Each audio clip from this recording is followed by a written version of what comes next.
गायत्री परिवार के प्रमुख बनने जा रहे डॉक्टर प्रणव पंड्या और शहरवाला पंड्या के सुपुत्र चिन्मय पंड्या जी से मैंने कुछ प्रश्न पूछने के लिए कहा था इसके पहले के वीडियो में। विशेषकर जो बैरागी द्वीप में जो अभी कार्यक्रम चल रहा है या होने वाला है, शेष बचा है, उसकी तैयारी में जो लगे हुए हैं और पटना के युवा भाई बहन हैं और इस तरह के पढ़े लिखे युवक युवतियों से मैंने कहा था कुछ प्रश्न किए। आशा है आप लोग इस पर काम कर रहे होंगे। कुछ और प्रश्न मैंने कहा था आपको बताऊंगा। एक महत्वपूर्ण प्रश्न ये है कि आज ही मैंने एक फोटो डाला है, पतंजलि परिसर का फोटो डाला है। मेरे साथ डॉक्टर गोविंद मिश्रा जी हैं और मनन अग्रवाल जी हैं। वो भी आप पीएचडी होल्डर हो गए, डॉक्टर मनन अग्रवाल जी। डॉक्टर गोविंद मिश्रा जी देव संस्कृति विश्वविद्यालय की जब ईंट रखी जा रही थी तभी आ गए थे, उसके पहले ही आ गए थे और हम लोगों ने देखा है बहुत सक्रियतापूर्वक वो लगे थे उसकी तैयारी में, प्रचार प्रसार में। फिर उसके बाद वो टीचर बने, प्रोफेसर बने और अच्छा पढ़ाने लगे। पढ़ाने के बाद वो सबके चहेते बन गए, प्रिय बन गए और उनको मान्यता मिलने लगी देव संस्कृति विश्वविद्यालय में कुछ ज़्यादा। प्रणव पंड्या को पचा नहीं और ये स्थिति ये हुई कि वो गोविंद मिश्रा जी को वहाँ छोड़ना पड़ा। आज वो पतंजलि में हैं, आज से नहीं 15-20 वर्ष पहले से हैं, हेड ऑफ डिपार्टमेंट भी है बन गए। तो मैं निवेदन करूँगा जाके मिलिएगा उनसे। पतंजलि ज़्यादा दूर नहीं है, बहादुराबाद में है। जाके मिलिए युवक युवतियाँ और जिज्ञासु लोग, आखिर क्या कारण था, मैं जो कह रहा हूँ क्या सत्य है, और उनसे और जानकारी लीजिएगा। और उस तरह के कई अच्छे अच्छे प्रतिभावान पतंजलि यूनिवर्सिटी में है, गुरुकुल कांगड़ी में है बगल में आपके, उत्तराखंड विश्वविद्यालय में है,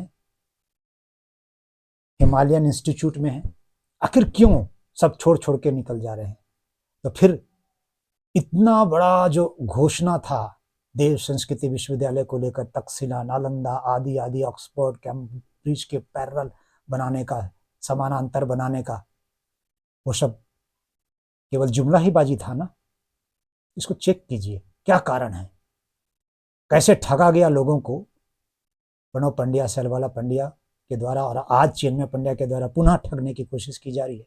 इसको चेक कीजिए ना। मैं निवेदन कर रहा हूँ बार बार कि मेरी बात कितनी सत्य है और कितनी प्रतिभाएं निकली, भागी, क्यों भागी, क्या कारण बना।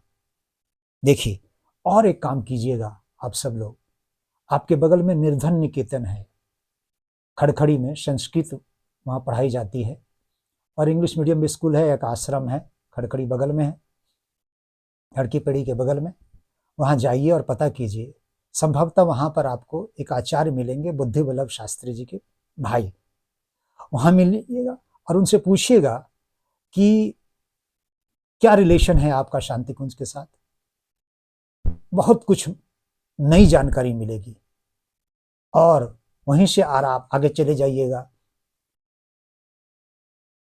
सप्तऋषि आश्रम जो शांति कुंज गेट नंबर 1 के ठीक सामने में है, मदन मोहन मालवीय द्वारा स्थापित।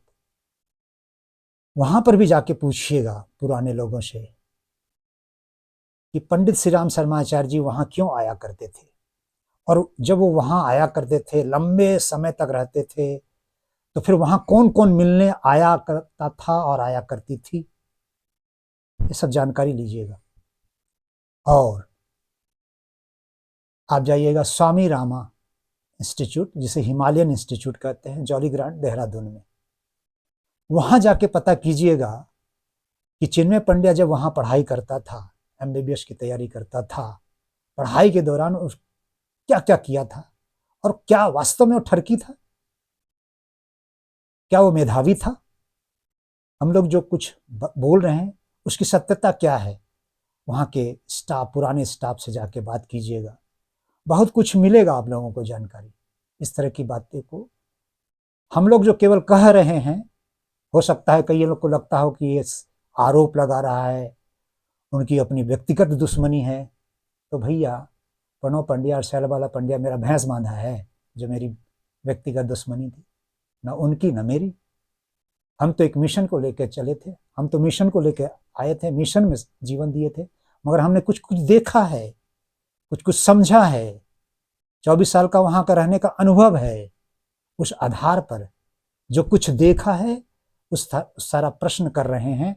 आप सब जो लोग वहां बैरागी द्वीप जाने वाले हैं और जा रहे हैं या वहां हैं, तो वहां रहेंगे 5-10 दिन, 15 दिन, 1 महीना, तो इन सब स्थानों पर जाएं और पता करें। ज़्यादा दूर नहीं है, सब सामने है। फिर ये मौका नहीं मिलेगा, क्योंकि बहुत सारी बातें अब तो समाज के सामने आएगी ही, और फिर आपको भी जानना जरूरी है। क्योंकि हम लोग सोशल मीडिया में जो अभियान छेड़े हैं, वो चाहे वो कुछ कर ले, प्रणव पंड्या और उनके चाटुकार अब रुकने वाले नहीं हैं। बात सब कुछ आनी चाहिए समाज के सामने। पारदर्शी जमाना आ रहा है, ट्रांसपेरेंसी सब तरफ आ रही है, तो पूरा खुल के सब कुछ, सबके बारे में जो सत्य है, मेरे बारे में भी जो सत्य है खुल के आना चाहिए, और मेरे बारे में भी जो असत्य है वो भी खुल के आना चाहिए। इसलिए सबके बारे में आना चाहिए। इसके लिए आप सबको भी थोड़ा मेहनत करना पड़ेगा, जागरूक लोगों को मेहनत करना पड़ेगा। मैंने कहा था पिछली बार भी, पूर्वाग्रह से ग्रसित लोग, अंधभक्तों से यह संभव नहीं है। जो जागरूक लोग हैं, जिज्ञासु लोग हैं, विकासशील मनस्थिति के लोग हैं, उनसे मेरी विनम्र प्रार्थना है कि हमने जो जो प्रश्न किया था पिछले में और आज जो कर रहा हूं, उसको जरूर उसका सर्वेक्षण करें, शोध करें, एनालिसिस करें, और इसके लिए थोड़ा सा मेहनत के लिए आसपास जाए। धन्यवाद।